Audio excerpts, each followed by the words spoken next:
প্রিয় দর্শক, সবাইকে জানাই আন্তরিক শুভেচ্ছা ও অভিনন্দন।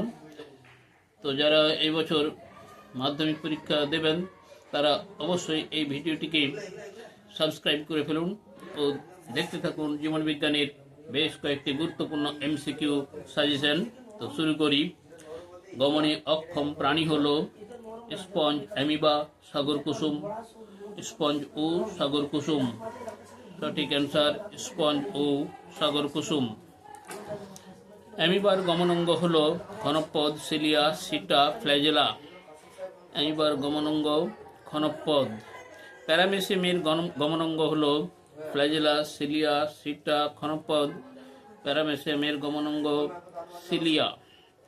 পায়রার লেজের পালককে বলে বারবিউল, বার্ব, রেক্ট্রিসেস, রেমিজেস। অ্যান্সার রেক্ট্রিসেস। পায়রার লেজের পালক হলো রেক্ট্রিসেস।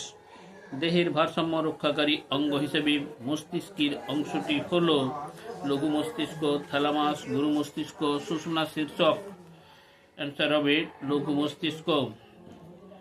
মাছির পটকার যে গ্রন্থিটি গ্যাস শোষণ করে সেটি হলো রেড গ্রন্থি, গ্রিন গ্রন্থি, কক্সাল গ্রন্থি, রেটিয়া মিরাবিলিয়া।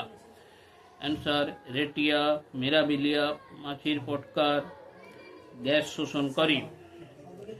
মাছির গমনাঙ্গ হল পাখনা, পাখনা ও মায়োটম পেশি, পাখনা ও আঁশ, পটকা। অ্যান্সার পাখনা ও মায়োটম পেশি।